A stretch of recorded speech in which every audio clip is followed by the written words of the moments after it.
My friend, today I'm going to be styling my Halloween table setting. I have an idea to create one that's a little bit more elevated and elegant, not creepy and scary. I'm Nicole with Adorn the Table, and if you've watched any of my previous videos, you know I love having a source of inspiration, something that's going to help guide me with the colors, look, and overall feel for what I'm going to be doing on my table.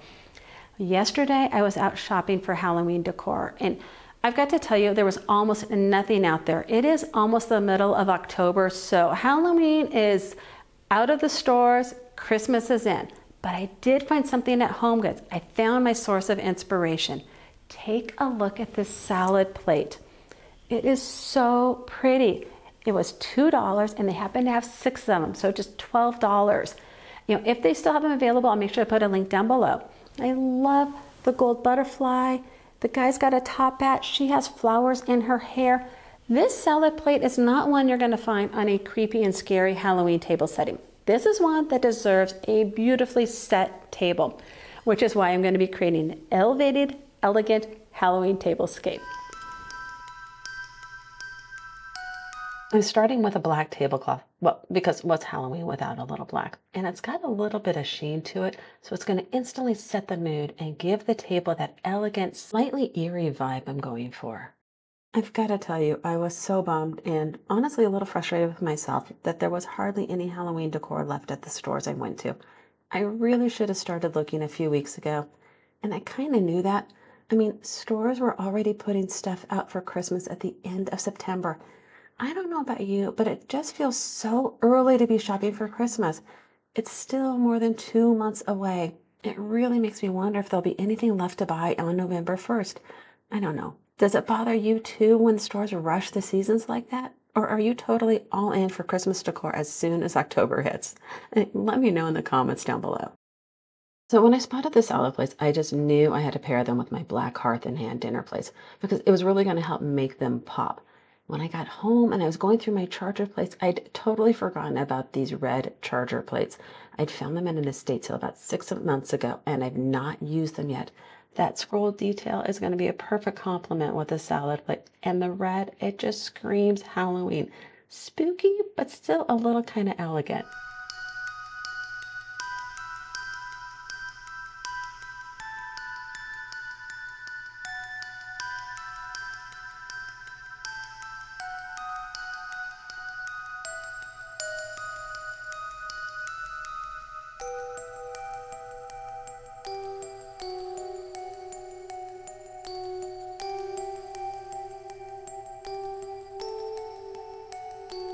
Since I was so late shopping for my Halloween decor and there really wasn't much available in the stores, I'm relying on what I already have, and these are the different things that I've pulled that I may or may not integrate into the centerpiece and the buffet table.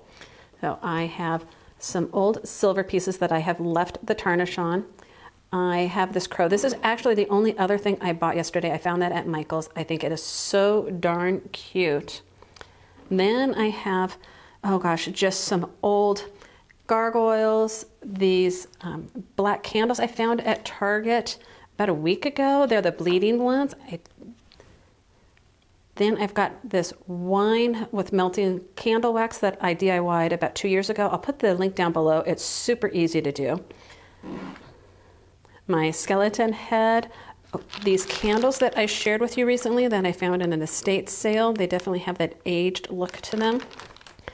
I have some red taper candles, old salt and pepper shakers. This is a house that kind of gets put together. It's not supposed to be a haunted house. I might use it that way. I'm not too sure yet.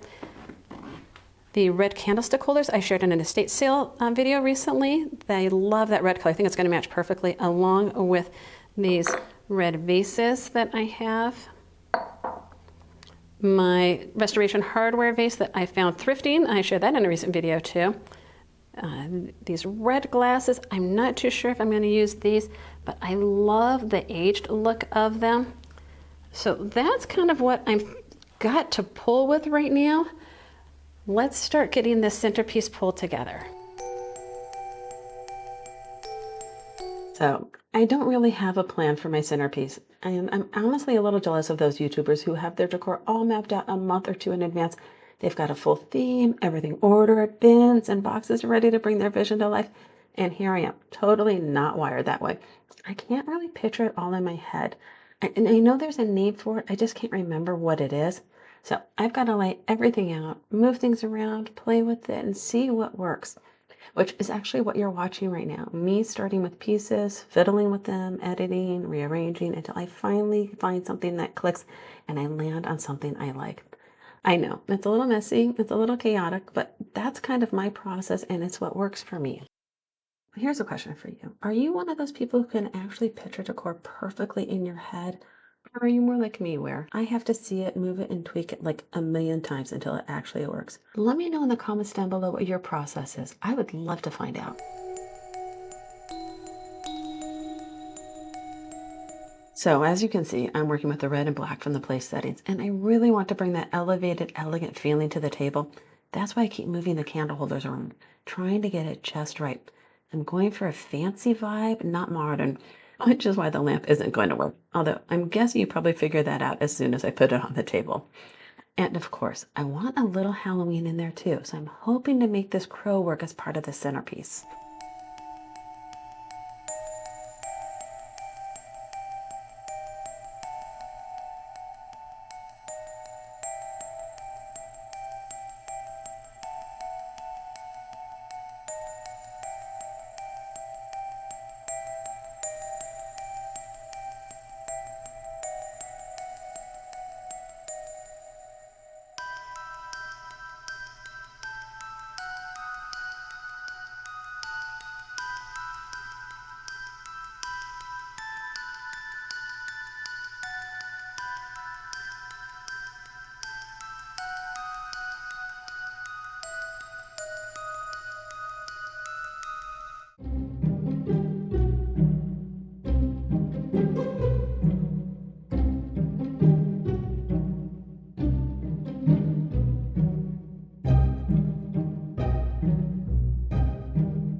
Isn't it funny how a camera can totally tweak the color of things? These red candles aren't nearly as bright in person. They're actually much closer to matching the red candlesticks.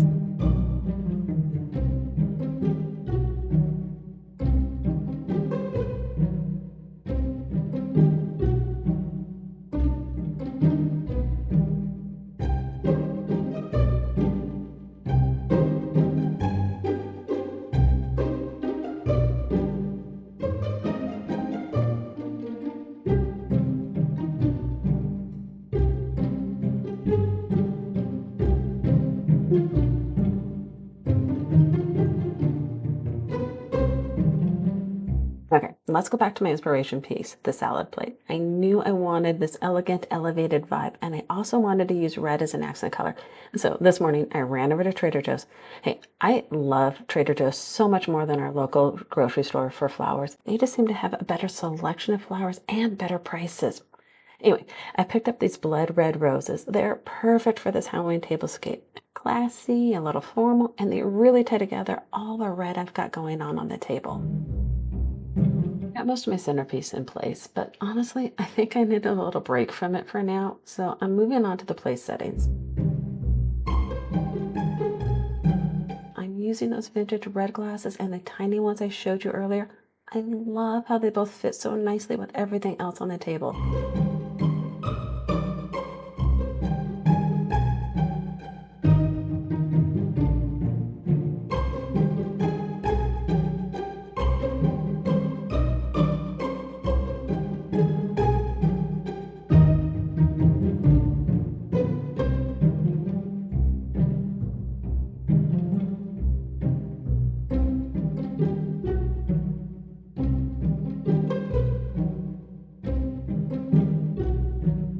For the napkins, I was deciding between using black or red ones. Which would you choose?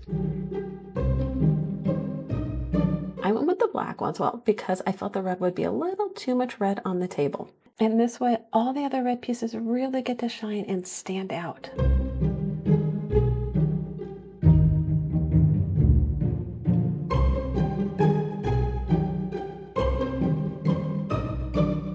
I'm happy happy with the place settings. The table's definitely got that elevated, elegant vibe I was going for. But honestly, the only thing that really screams Halloween are the salad plates, so I need to sneak in a few spooky touches. I think the crows are perfect. They're a little eerie, but they still blend nicely with everything else. And then I got the idea to drop a few rose petals on the table, which gives the impression that the flowers are beginning to wilt and die. Totally perfect for Halloween.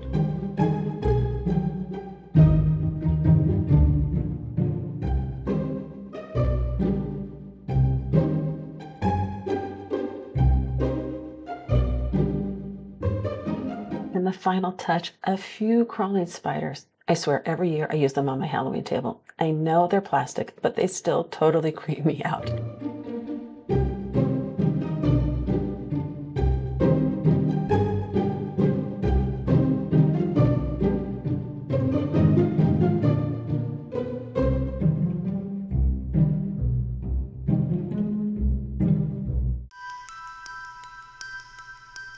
I love the finishing touch of putting one on each napkin ring. I think it would actually be fun to have my guests add them to the centerpiece wherever they want. I think they'd get such a kick out of that.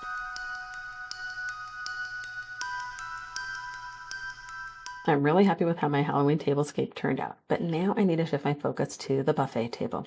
First, I'm going to clear everything off so I can start with a clean slate. I want to bring a little bit of Halloween vibe to it too. I'm starting with this gray creepy cloth from Dollar Tree. It's the perfect color and gives just the right of eerie vibe to use as a runner.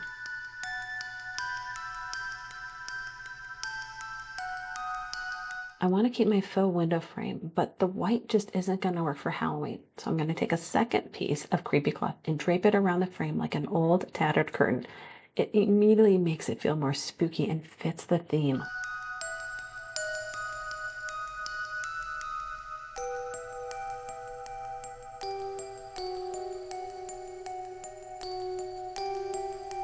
Next, I want to add some dark, eerie elements, like this fabulous vase with the deep plum stems.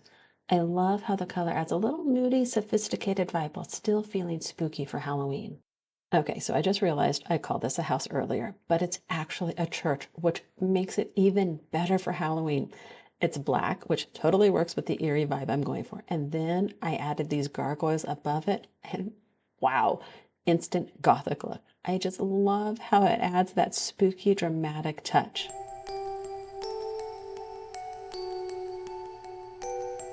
Okay, so this vase, I know it doesn't totally match the colors of the rest of the buffet, but I just had to use it. I mean, it has dragons as handles and it gives off this amazing old world vibe. I've been trying to work it into a tablescape forever and it never quite fit until now. Oh, and funny story, I actually got it for free. I was at the end of an estate sale and they just said I could have it. It's so different from anything else I've ever seen, which I totally love about it.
So much for hanging out with me today. If you enjoyed the video, please give it a thumbs up. It really helps my channel. And don't forget to subscribe so you don't miss the next one.